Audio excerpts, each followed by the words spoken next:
Hello dear students, welcome in my YouTube channel.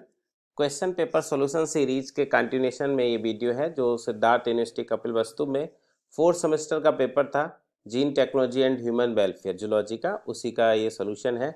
Last video में हम लोगों ने कुछ क्वेश्चंस को सॉल्व किया था, तो इस पेपर के लगभग 48 क्वेश्चंस को हम सॉल्व कर चुके हैं। ये क्वेश्चन है नेक्स्ट, व्हाट आर आइसोसाइजोमर्स। ठीक है, तो आइसोसाइजोमर्स क्या होते हैं, तो हमको पता होना चाहिए आइसोसाइजोमर्स क्या है। हमारे enzymes that recognize and cut DNA at specific sequence, no. A group of enzymes that have identical DNA recognition sequence and cut the same site. देखिए, आइसोसाइजोमर्स जो है ये हमारा क्या है, रेस्ट्रिक्शन एंजाइम्स की एक कैटेगरी है। ऐसे रेस्ट्रिक्शन एंजाइम्स जिनका सेम कटिंग साइट हो। देखिए, रेस्ट्रिक्शन एंजाइम्स क्या होते हैं, एक तरह के एंडोन्यूक्लियस होते हैं जो कि डीएनए को कट करते हैं। ठीक है, इनकी जो कटिंग साइट होती है एक पर्टिकुलर डीएनए सीक्वेंस से ही डीएनए को कट कर पाते हैं। ठीक, तो ऐसे रेस्ट्रिक्शन एंजाइम जो किसी एक प्लेस पर से, यानी जो मान लो ए बी सी डी, ये सारे रेस्ट्रिक्शन एंजाइम्स हैं, इन सब का कटिंग साइट। भाई, रेस्ट्रिक्शन एंजाइम्स का काम क्या है, पहले सीक्वेंस को रिकॉग्नाइज करते हैं, इसीलिए देखिए वहां पर वर्ड लगा रेस्ट्रिक्शन, क्योंकि ये क्या है, रेस्ट्रिक्ट करते हैं, पर्टिकुलर सीक्वेंस से ही डीएनए को कट कर पाएंगे, किसी भी प्लेस से नहीं कर सकते। ठीक, तो पहले इनका काम होता है सीक्वेंस को रिकॉग्नाइज करना, देन कट करना। ठीक है, तो आइसोसाइजोमर्स जो भी हैं हमारे, वो ऐसे ग्रुप ऑफ रेस्ट्रिक्शन एंजाइम्स हैं जो सेम डीएनए सीक्वेंस को रिकॉग्नाइज करेंगे, देन उसको कट करेंगे। ठीक, तो यहां पर हमारा कौन सा ऑप्शन सही हो रहा है, a group of enzymes that have identical DNA recognition sequence and cut the same site। ठीक, तो ये हमारा बी ऑप्शन यहाँ पर करेक्ट है। ठीक है, नेक्स्ट क्वेश्चन की तरफ बढ़ते हैं। In order to insert a foreign gene into plasmid both must, in order to insert a foreign gene into a plasmid both must. ठीक है, तो इस क्वेश्चन में हमारा कौन सा आंसर सही होगा, देखते हैं। Have identical DNA sequence. ठीक है, मतलब ये है कि जो हमारा फॉरेन जीन, यानी हमको ये कोई हमारा बैक्टर है, सपोज प्लाज्मिड बैक्टर है, ये हमारा कोई प्लाज्मिड बैक्टर है। ठीक है, और ये हमारा जीन ऑफ इंसर्ट इंटरेस्ट, या जिसको हमने क्या किया, इंसर्ट कह दिया, जीन ऑफ इंटरेस्ट, जिसको हमने लिया होगा किसी भी ऑर्गेनिज्म से, ये हमारा बैक्टर है प्लाज्मिड। ठीक, तो इस इंसर्ट को इस वेक्टर में हमको डालना है। ठीक, इस जीन ऑफ इंटरेस्ट को, तो क्या होना चाहिए, have identical DNA sequence.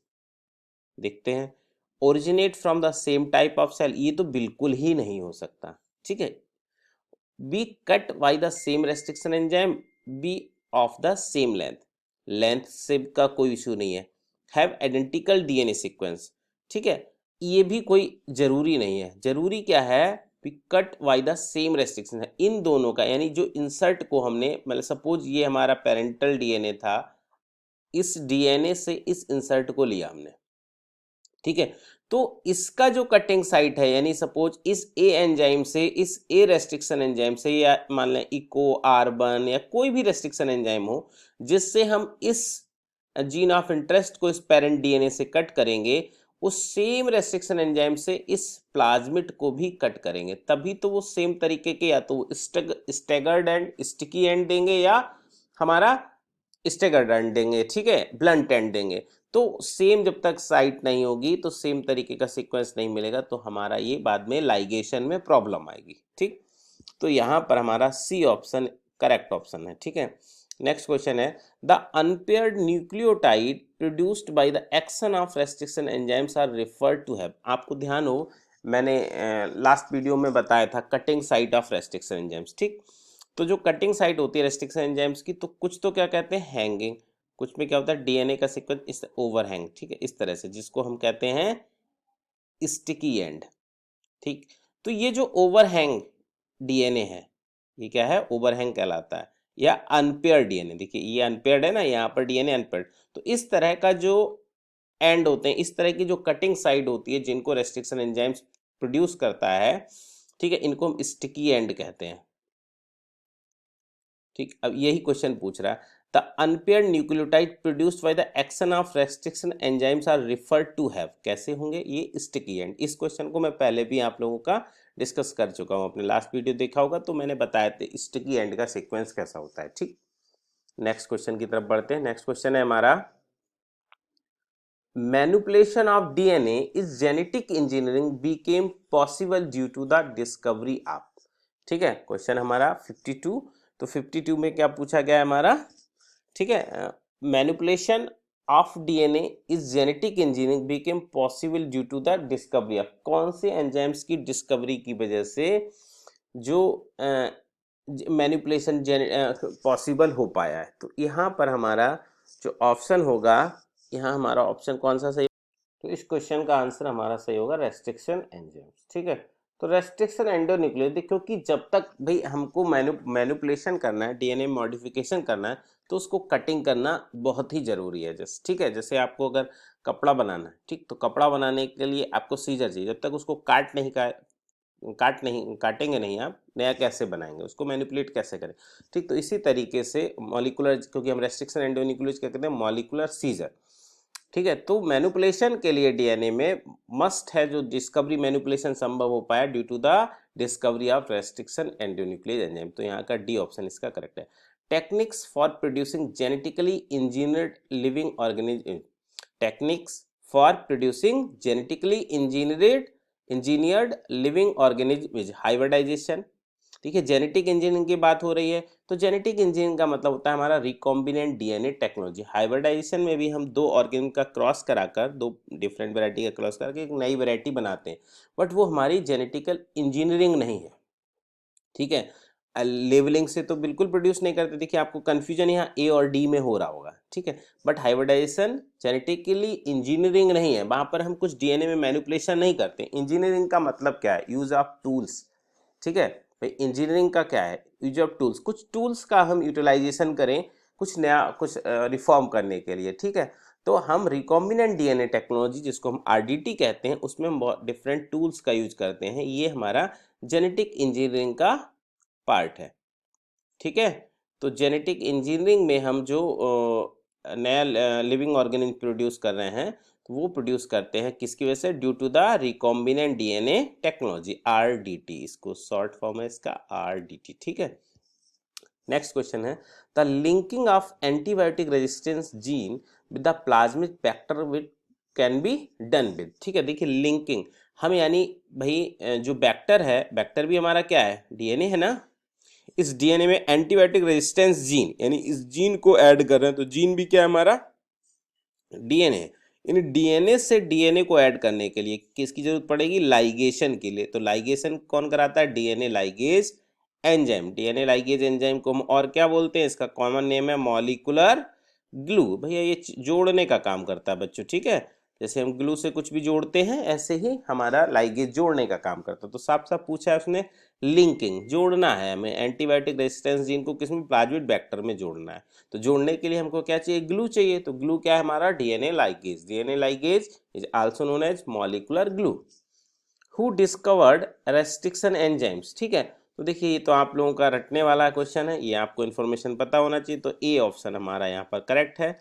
नथारी आर्वर and Smith इन 1970 में इसको डिस्कवर किया था, और इन 1978 में इन तीनों लोगों को फिजियोलॉजी ऑफ मेडिसिन में नोबेल प्राइज मिला था फॉर दिस डिस्कवरी। ठीक है, क्योंकि एक बहुत बड़ी डिस्कवरी थी जिसकी वजह से डीएनए मैनिपुलेशन संभव हो पा रहा था। ठीक है, नेक्स्ट क्वेश्चन की तरफ बढ़ते हैं हम। नेक्स्ट क्वेश्चन है हमारा,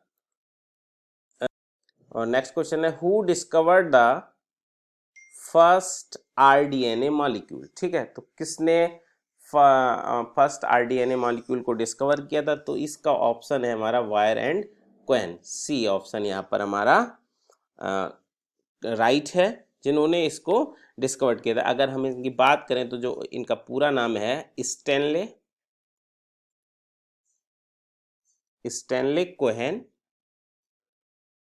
ठीक है, Stanley Cohen and Herbert wire.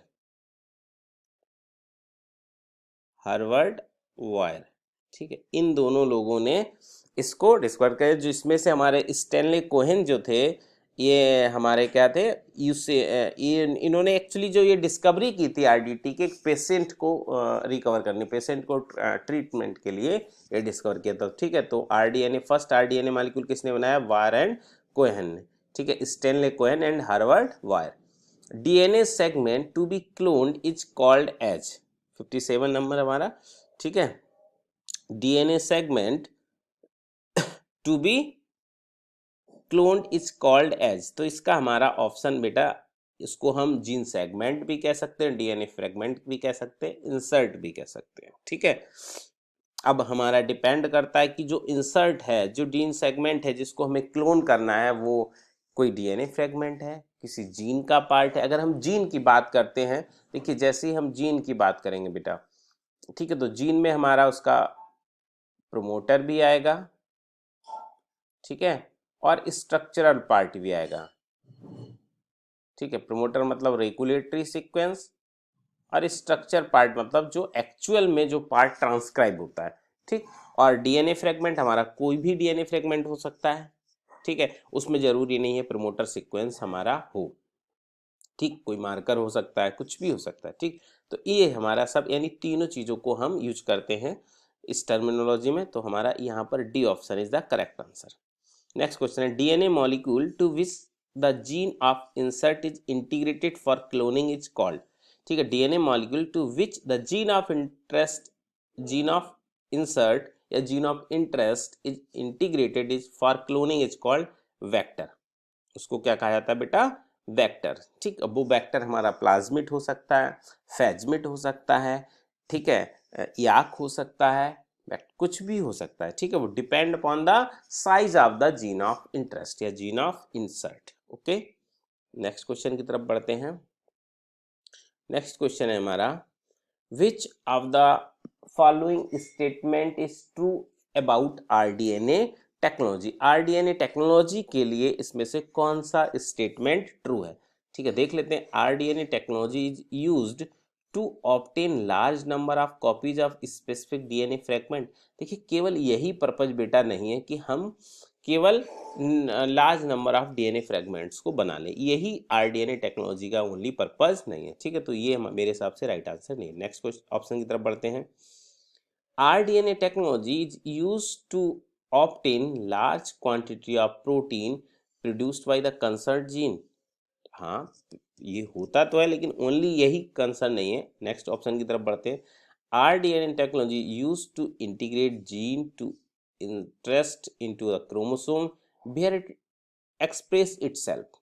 Yes, this is the purpose of gene rDNA technology. ठीक है, कि हम अपना जीन ऑफ इंटरेस्ट को इंसर्ट कर सके किसी भी क्रोमोसोम में, और वो वहाँ पर एक्सप्रेस करे, अपने आप से वो एक्सप्रेस कर सके, अपना प्रोटीन बना सके। ठीक है, तो ये हमारा मेन पर्पज है। नेक्स्ट क्वेश्चन है, the ability of cells to take up DNA from surrounding is called. जैसे देखिए, ability of cells to take up DNA from surrounding is called क्या, इसको कहते हैं हम कंजुगेशन तो बेटा नहीं होता। कंजुगेशन में क्या होता है, दो सेल्स, यानी अगर ये बैक्टीरिया, दो सेल्स का फिजिकल कांटेक्ट होता है, इस तरह से उनमें एक कंजुगेशन ट्यूब का फॉर्मेशन होता है। ठीक है, ठीक, तो उस ट्यूब के थ्रू ट्रांसफर होता है जेनेटिक मटेरियल का। ठीक है, तो वहाँ पर फिजिकल कांटेक्ट तो ये तो हो नहीं गया, तो यहाँ पर जो ट्रांसफर हो रहा है एक सेल से दूसरे सेल में थ्रू द कंजुगेशन ट्यूब। और यहाँ क्या कह रहा है, the ability of cell take up a DNA from surrounding. यहाँ पर कोई सेल है, कोई कोशिका है, वो अपने सराउंडिंग से डीएनए मटेरियल को, जो उसके सराउंडिंग में डीएनए मटेरियल है, इस डीएनए को अपने अंदर ले, नेकेड डीएनए को। ठीक है, यानी वो किसी सेल या स्ट्रक्चर से कवर नहीं। तो जो किसी भी सेल की इस प्रॉपर्टी को क्या कहा जाता है, कॉम्पिटेंस। क्या कहा जाता है, competence. The ability of cells to take up the naked DNA. This ability of cell is called competence, and that cell is known as competent। और उस कोशिका को हम क्या कहेंगे, कॉम्पिटेंट कहेंगे, और उस सेल की उस एबिलिटी को हम कॉम्पिटेंस कहते हैं। ये जो कॉम्पिटेंस और की प्रोसेस है, ये किसमें होती है, ट्रांसफॉर्मेशन। ट्रांसफॉर्मेशन में क्या होता है, नेकेड डीएनए को का इनटेक होता है। ठीक है, तो यहाँ पर हमारा C option is correct, transformation. ठीक है, ट्रांसडक्शन में आपका phage mediated DNA transfer, phage mediated, ठीक है।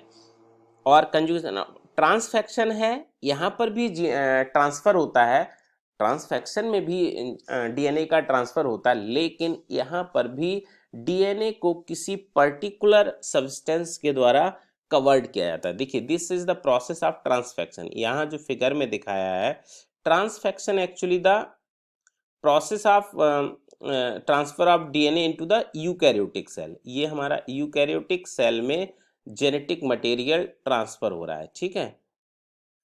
और transfer of genetic material with the help of chemicals into the eukaryotic cell. अब देखिए, ये हमारा डीएनए है, इस डीएनए को ट्रांसफर कराना है, ठीक है। तो ये कोई भी हमारा ट्रांसफेक्शन रिएजेंट है, ये ट्रांसफेक्शन रिएजेंट हमारा कोई भी केमिकल होगा, ठीक। इस ट्रांसफेक्शन रिएजेंट से हमने इस डीएनए को कवर कर दिया, ठीक है।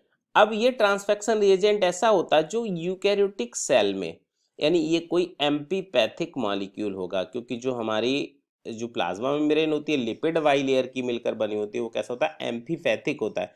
यानी ये भी हमारा कोई मॉलिक्यूल होगा, एम्फीपैथिक मॉलिक्यूल होगा, ठीक है। तो ये क्या करेगा, ये इस डीएनए को कवर्ड कर लिया। अब भाई, अब डीएनए कैसा होता है, डीएनए पे नेगेटिव चार्ज है, तो केवल डीएनए को ये इनटेक कर नहीं सकता सेल, ठीक। इसीलिए इसको एम्फीपैथिक मॉलिक्यूल से हमने कवर्ड कर दिया। अब ये डीएनए, अब ये जो स्ट्रक्चर बन गया, ये क्या करेगा, इसकी मेम्ब्रेन के साथ फ्यूज कर जाएगा, ठीक। और ये फ्यूज करने के बाद इसके साथ ये क्या करेगा, इसको एनगल्फ कर लेगी सेल, ठीक है, एंडोसाइटोसिस के थ्रू। तो ये देखिए एंडोसोम बन गया। अब ये लाइसोसोम के साथ फ्यूज हो जाएगा, ठीक है, फैगोसोम।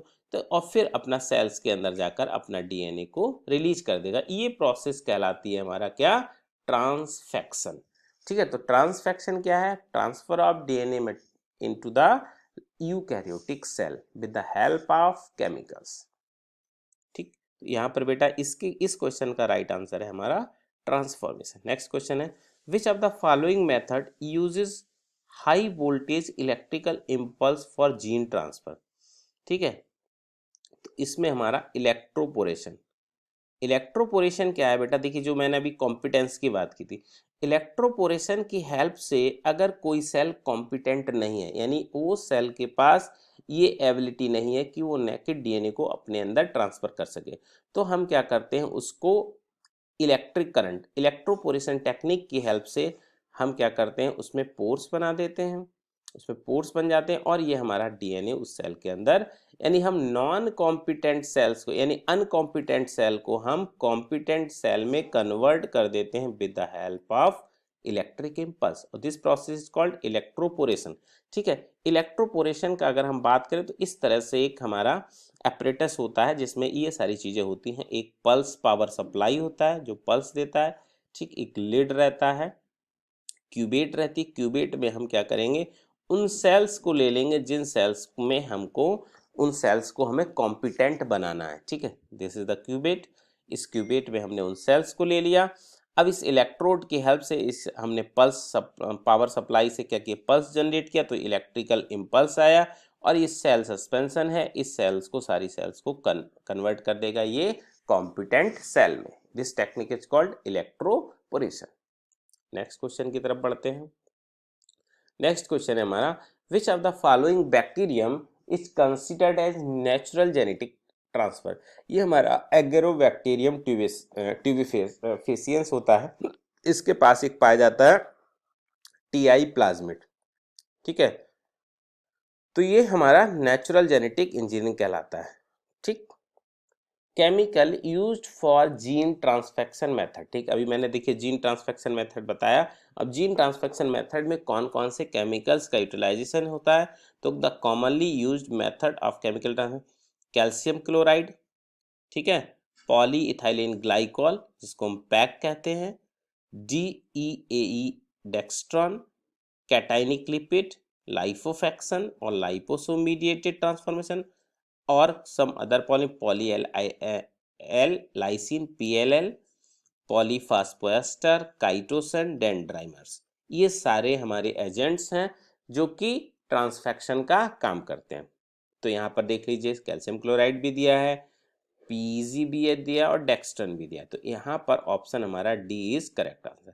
लेकिन अगर इसी क्वेश्चन में पूछ लेता, ठीक है, most common chemical used for gene transfection method, then P is answer, ठीक है, then P is right answer, यानी पॉलीइथाइलिन ग्लाइकॉल, उस कंडीशन में जब मोस्ट वर्ड लगा होता। लेकिन इस क्वेश्चन में हमारा right answer is all of the above, ये सभी केमिकल्स का यूज होता है जीन ट्रांसफेक्शन मेथड में। ये देखिए सारे मैंने लिख रखे हैं यहाँ पर। ओके, नेक्स्ट क्वेश्चन है, विच of the following technique is used in recombinant identification, which of the following techniques is used in recombinant identification, हमको कैसे पता चलेगा कि हमारा रिकॉम्बिनेंट बन गया है, ठीक है, तो उसके लिए कौन सी टेक्निक का यूज करें। देखिए लाइगेशन तो बेटा कोई टेक्निक है नहीं आइडेंटिफिकेशन की, आइसोलेशन भी नहीं है, रेस्ट्रिक्शन डाइजेशन भी नहीं है, हमारा यहाँ पर रेप्लिका प्लेटिंग एक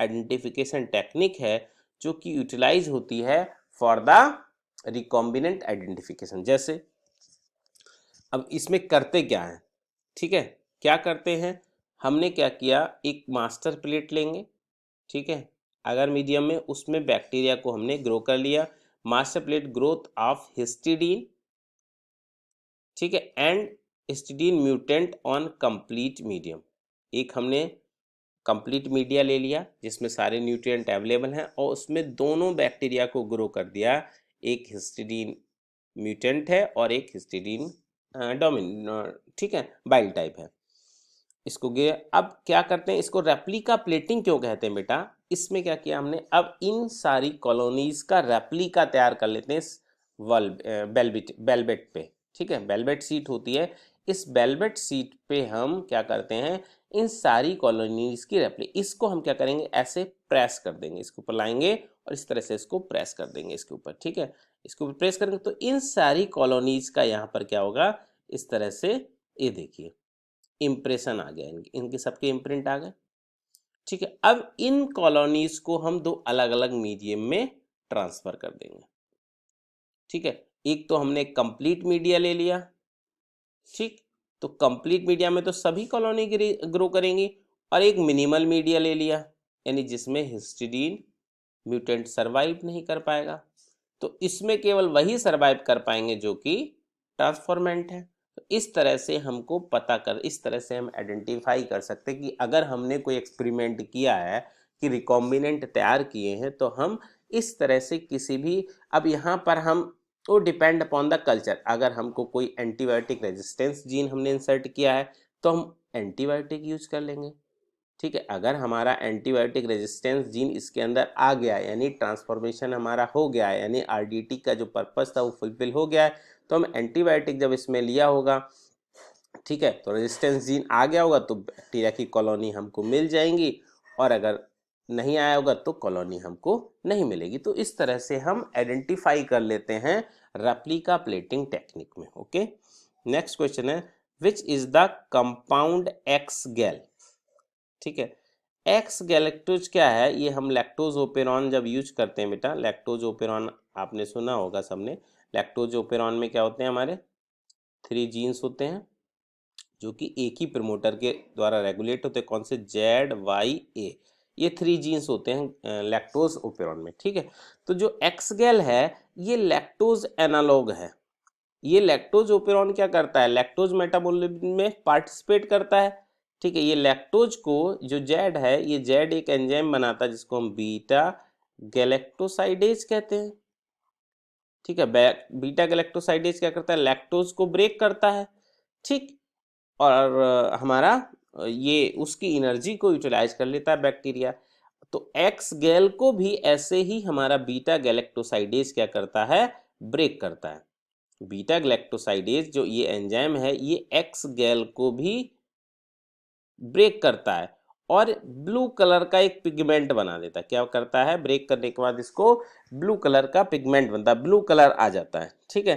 तो जो ब्लू कलर का प्रोड्यूस होता है तो उस ब्लू कलर को हम आइडेंटिफाई कर लेते हैं, ठीक है, उस ब्लू कलर को आइडेंटिफाई कर लिया जाता है। तो यहाँ पर हमारा जो ये एक्स क्या एक लैक्टोज एनालॉग है, ठीक, ना कि इंड्यूसर। इंड्यूसर होता है बेटा आईपीटीजी, अगर आप लोगों ने पढ़ा होगा आईपीटीजी एक होता है, वो एज ए इंड्यूसर यूज होता है। नेक्स्ट क्वेश्चन है हमारा बायोसेंसर्स कंटेन। ठीक है, देखिए जो बायोसेंसर हैं, बायोसेंसर का काम क्या है भाई, हम कोई भी मॉलिक्यूल को एनालाइज करेंगे, किसी भी चीज़ का सेंसर कि हमको बनानी है कि भैया कोई फ्रूट्स हैं वो सड़े हैं नहीं है। जैसे मेरी लैब वहाँ पर मेरे डिपार्टमेंट में बहुत सारे लोगों ने काम करते हैं, तो एप्पल का सेंसर बनाया कि एप्पल हमारा सड़ा है नहीं, हम उसको बाहर से देख के पता, कभी कभी आप देखेंगे एप्पल खाते होंगे तो अंदर से सड़ा हुआ निकलेगा, बाहर से एकदम सही, या नारियल, ऐसे कई सारे सेंसर मेरे डिपार्टमेंट में तैयार किए लोगों ने। ठीक है, तो वो डिपेंड अपॉन द कि कौन सा सेंसर बनाए, क्या सेंस करना है हमें। ठीक है, जैसे आप देखेंगे आजकल टेम्परेचर का सेंसर होता है, ह्यूमिडिटी का सेंसर होता है, हर चीज़ के सेंसर है। आप फीवर का जो सेंसर आता है, ठीक है, तो सेंसर कोई भी हो सकता है। अब वो हमको क्या सेंस करता है, तो वो हमारा एनालाइट, यानी जिसको हमें सेंस करना उसको क्या कहलाता है, हमारा एनालाइट। जो सेंसर होता है उसके इतने पार्ट होते हैं। जो हम बायो सेंसर की बात करते हैं उसमें एक बायोलॉजिकल कंपोनेंट होता है, एक ट्रांसड्यूसर होता है जो बायोलॉजिकल कंपोनेंट से सिग्नल प्रोड्यूस करता है और उस सिग्नल को एम्पलीफाई करता है, फिर उसको प्रोसेस करता है, यानी इलेक्ट्रिकल इम्पल्स में सिग्नल में कन्वर्ट करेगा और वो हमको डिस्प्ले हो जाता है। ये हमारा कोई भी बायोसेंसर का एक प्रोटोकॉल है। तो उस बायोसेंसर में जो हमारा बायोलॉजिकल कंपोनेंट होता है उसको हम फिक्स कर देते हैं, यानी वो कैसा होगा, इमोबिलाइज्ड होगा। क्या हो जाएगा, देखिए ये फिक्स कर दिया ना बेटा, देखिए ये हमारा एक फिक्स है, एक सरफेस पर हम फिक्स कर देंगे बायोलॉजिकल कंपोनेंट। अब बायोलॉजिकल कंपोनेंट कंपोनेंट क्या होगा, हमारा इमोबिलाइज्ड होगा। वो बायोलॉजिकल कंपोनेंट हमारा एंजाइम हो सकता है, कोई भी एंजाइम ले सकते हैं, एंटीबॉडी हो सकता है, ठीक है, डीएनए हो सकता है, कोई प्रोटीन हो सकती है, ठीक। तो वो कुछ भी हो सकता है, लेकिन किस फॉर्म में होगा, इमोबिलाइज्ड फॉर्म में, किसी सरफेस पर हम फिक्स कर देंगे, ठीक। उस वही हमारा उस जो भी एनालाइट है उससे रिएक्ट करके और सिग्नल प्रोड्यूस करेगा, उस सिग्नल को ट्रांसड्यूसर इलेक्ट्रिकल इम्पल्स में कन्वर्ट करेगा और उसको एम्पलीफाई करके प्रोसेसर प्रोसेस करके डिस्प्ले में हमको डिस्प्ले कर देगा, ठीक। तो यानी बायो सेंसर कंटेन्स क्या, metal sensing device no, mobilized enzyme no, ये बारकोड सेंसिंग डिवाइस नो, क्या होते हैं उसमें, इमोबिलाइज्ड एंजाइम्स होते हैं। क्लियर, ठीक है, इसका ए ऑप्शन करेक्ट है। ये डीएनए वैक्सीन इज, तो हमारा डीएनए वैक्सीन क्या होता है बच्चों, ठीक है, डीएनए वैक्सीन है हमारा a DNA molecule that is recognised by the antibody no, a vaccine that works by stimulating the immune system to recognize pathogen DNA sequence, a vaccine that is administered as DNA, the DNA is then expressed to produce a protein which stimulate an immune response। बेटा इसका C option is a correct answer, ठीक है। The first transgenic plant to be produced is, ठीक है, तो जो पहला हमारा कौन सा ट्रांसजेनिक प्लांट है वो तैयार किया गया था, टोबैको, ठीक है। टोबैको मोज़ेक वायरस था एक, उस वायरस से बचाने के लिए ट्रांसजेनिक प्लांट तैयार किया गया था जिससे कि वो वायरल डिजीज से बचा जा सके। और कब तैयार किया गया था, ये 1992 में, 1992 में फर्स्ट ट्रांसजेनिक प्लांट तैयार किया गया था जिसका नाम था टोबैको, ठीक है। नेक्स्ट क्वेश्चन है हमारा, which is a genetically modified crop, ठीक है, कौन सी जेनेटिकली मॉडिफाइड क्रॉप है, ठीक है।